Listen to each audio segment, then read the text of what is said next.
समाचार अरवली में भाजप नेता पर हुमलानो केस पोलीसे વધુ 2 આરોપીની ધરપકડ કરી છે। અત્યાર સુધીમાં કુલ 7 લોકોની ધરપકડ કરાઈ છે। હિમાંશુ પટેલ પર મતદાનના દિવસે હુમલો થયો હતો।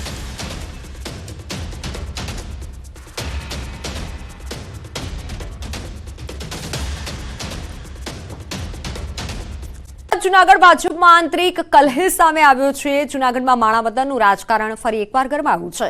पेटा चूंटणीना भाजपना उम्मीदवार अरविंद लाडाणीनो आरोप छे प्रदेश भाजप संगठन अने प्रदेश भाजप प्रमुखने पत्र लख्यो। पूर्व केबिनेट मंत्री जवाहर चावड़ा अने तेमना परिवार पर आक्षेप कर्या। पक्ष विरोधी प्रवृत्तिओ करता होवाना अरविंद लाडाणीना आरोप छे।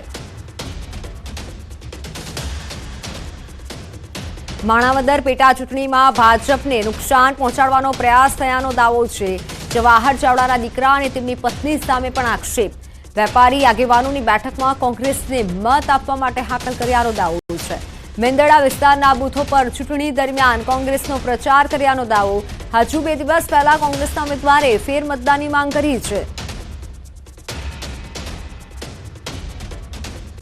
महत्वना समाचार चूंटणी बाद सामे आव्या छे। निलेश कुंभाणीना कांग्रेस पर गंभीर आरोप। कांग्रेसे मारी साथे गद्दारी करी छे तेवुं कुंभाणीए जणाव्युं छे। 2017 में पण मने टिकिट आपवानुं कह्युं हतुं। 2017 में भाजपमांथी आवेलाने टिकिट आपी हती। उपरथी पैसा मळी गयो ते बीजाने टिकिट आपी।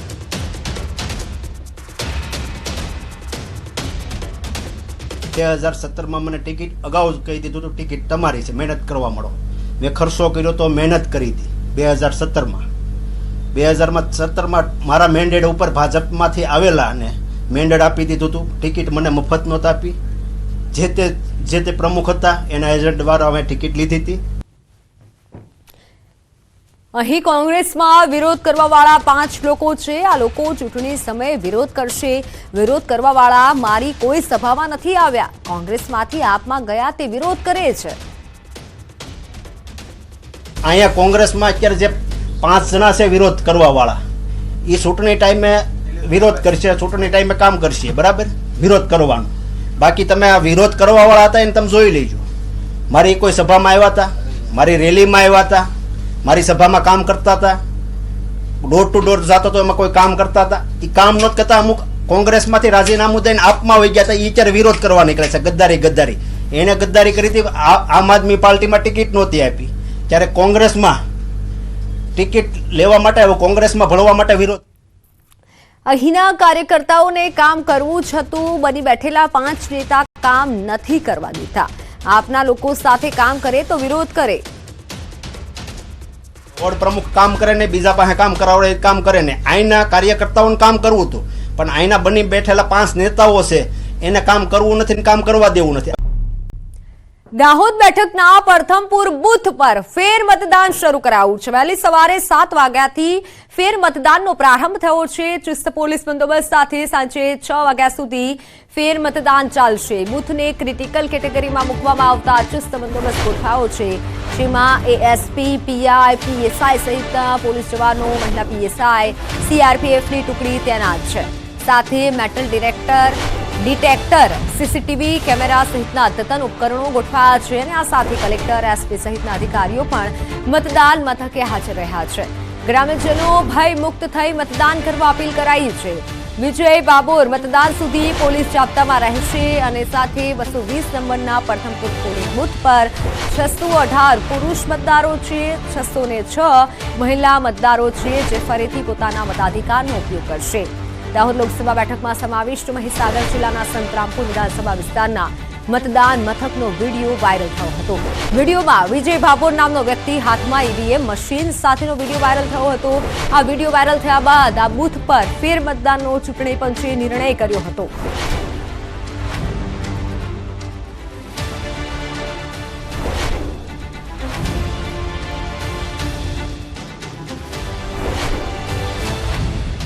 મહીસાગર જિલ્લાના સંતરામપુર તાલુકાના પ્રથમપુર ગામે જે બૂથની અંદર મતદારોની લાઈનો જોવા મળી રહી છે, દ્રશ્યો બતાવી રહ્યો છું। આપ દ્રશ્યો જોઈ શકો છો કે મોટી લાઈન અહીંયા જોવા મળી રહી છે। પુરુષ મતદાર સહિત મહિલાઓની લાંબી લાઈનો અહીંયા લાગેલી જોવા મળી રહી છે. કહી શકાય કે ક્યાંક ને ક્યાંક પોતાનો મત અધિકારનો ઉપયોગ કરવા અત્યારે મહિલાઓ અને પુરુષો બંને અહીંયા લાઈનોમાં ઊભા છે. કહી શકાય કે વહીવટીતંત્ર દ્વારા આગલા દિવસે અહીંયા મોટો લોકોને મળવામાં આવ્યું હતું. અલગ અલગ જગ્યાએ અલગ અલગ જે ફળિયામાં રહેતા લોકો સાથે મિટિંગ કરી અને પોતાનો મતાધિકારનો ઉપયોગ કરે તે માટે એક પ્રયાસ હાથ ધરવામાં આવ્યો હતો, જેને લઈને અત્યારે હાલ જોઈ શકો છો કે મોટી સંખ્યામાં લોકો પોતાના મત અધિકારનો ઉપયોગ કરવા મતદાન મથકે પહોંચ્યા છે. પ્રથમપુર મતદાન મથક કહી શકાય કે જે લાઈવ વિડીયો કેપ્ચર થયો હતો અને લાઈવ વિડીયોને લઈને જે ફરી મતદાન યોજાવા જઈ રહ્યું છે, જે શાંતિપૂર્ણ માહોલમાં અત્યારે હાલ મતદાન મથક પર મોટી મોટી લાઈનો જોવા મળી રહી છે અને તંત્ર દ્વારા પણ ચાંપતો બંદોબસ્ત ગોઠવી દેવામાં આવ્યો છે. વહીવટીતંત્ર દ્વારા પણ અનેક પ્રયાસો હાથ ધરવામાં આવ્યા હતા, જેને લઈને અત્યારે મોટી મોટી લાઈનો લાગી રહી છે અને મતદારો પોતાના મત અધિકારનો ઉપયોગ હાલ જોવા મળી રહ્યો છે. મિતેશ ભાટિયા, ન્યૂઝ 18 ગુજરાતી, મહીસાગર. આજે 11 તારીખના રોજ રિશેડ્યુલ રિપોલ કરવામાં આવેલું છે આપણે મતદાન. તો અત્યારે ગઈકાલથી આપણે ચુસ્ત બંદોબસ્ત પોલીસનો રાખી દેવામાં આવેલો છે.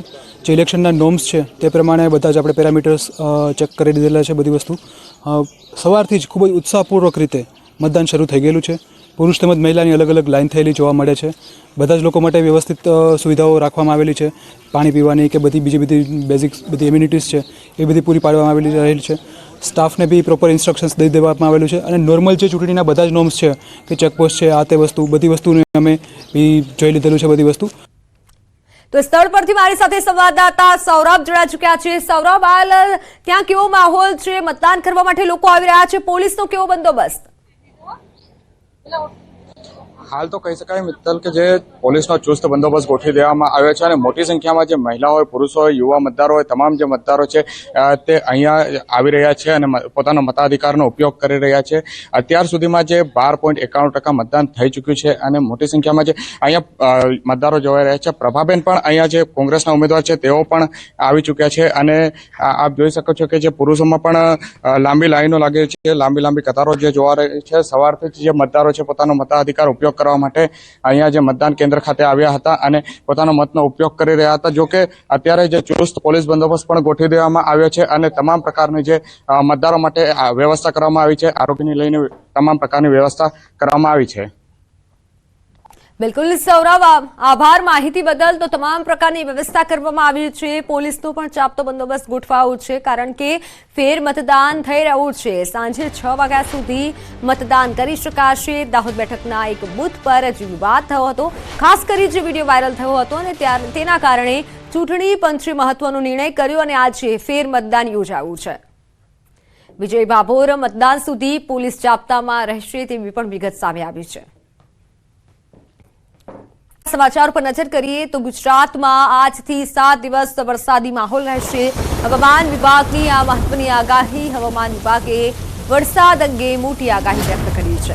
ગુજરાતની 3 બાજુ વરસાદી સિસ્ટમ સક્રિય થશે.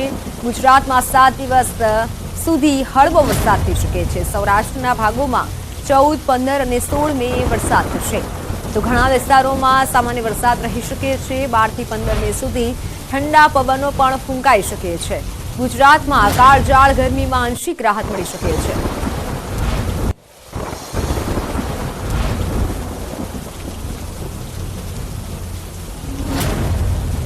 તો મેપના માધ્યમથી જાણવાનો પ્રયત્ન કરીએ કે કયા જિલ્લાઓમાં વરસાદ થઈ શકે છે, આજે ક્યાં વરસાદ થઈ શકે છે. વરસાદની હવામાન વિભાગે જે આગાહી કરી છે, ખાસ કરી દક્ષિણના ભાગોમાં વરસાદ થઈ શકે છે અને ઉત્તર ગુજરાતમાં અરવલ્લીમાં વરસાદની આગાહી હવામાન વિભાગ દ્વારા વ્યક્ત કરવામાં આવી છે. આજે અરવલ્લીમાં વરસાદ થઈ શકે છે, મહીસાગરમાં વરસાદ થઈ શકે છે, દાહોદમાં પણ આજના દિવસે વરસાદ રહી શકે છે. સાથે પંચમહાલ અને છોટાઉદેપુર, નર્મદામાં પણ હવામાન વિભાગ દ્વારા આગાહી કરવામાં આવી છે કે વરસાદ થઈ શકે છે. અને સાથે નર્મદામાં દક્ષિણ ગુજરાતનો જે દરિયાકાંઠાનો વિસ્તાર છે ત્યાં પણ નર્મદા, તાપી, ડાંગ, નવસારી, વલસાડ, દમણ અને દાદરાનગર હવેલીમાં વરસાદ રહી શકે છે.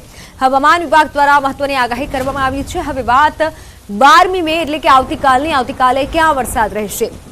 તો આવતીકાલે પણ મહીસાગર અને દાહોદમાં વરસાદ થવાનો છે. છોટાઉદેપુર, નર્મદા, તાપી, સુરત, નવસારી, વલસાડ, દમણ, ડાંગ અને દાદરાનગર હવેલીમાં આવતીકાલે વરસાદ રહેવાનો છે. આવતીકાલે પણ દક્ષિણ ગુજરાતમાં વરસાદ થઈ શકે છે.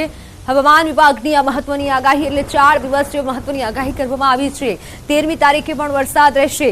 13મી તારીખે સૌરાષ્ટ્રના ભાગોમાં વરસાદ રહેવાનો છે. 13મી તારીખે સૌરાષ્ટ્રના ભાવનગર, અમરેલી, ગીર સોમનાથમાં વરસાદ થશે. ખેડૂતો સાવચેતી રાખજો. જો વધુ વરસાદ પડશે તો નુકસાન થવાનું છે અને તેથી જ પહેલા સાવચેતી રાખવી પડશે. દક્ષિણ ગુજરાતમાં વરસાદની આગાહી છે. દક્ષિણ ગુજરાતમાં વડોદરા, છોટાઉદેપુર, નર્મદા, ભરૂચ, સુરત, તાપી, ડાંગ, નવસારી, વલસાડ, દમણ અને દાદરાનગર હવેલીમાં વરસાદ રહી શકે છે. અને ઉત્તર ગુજરાતના સાબરકાંઠામાં વરસાદ થવાનો છે. અરવલ્લી, મહીસાગર અને દાહોદ, પંચમહાલમાં પણ હવામાન વિભાગ દ્વારા 13મી તારીખે વરસાદની આ હવામાન વિભાગે મોટી આગાહી વ્યક્ત કરી છે. એટલે 11, 12 અને 13 તારીખે સાવધાની રાખજો. આ ભર ઉનાળે વરસાદની આગાહી કરવામાં આવી છે.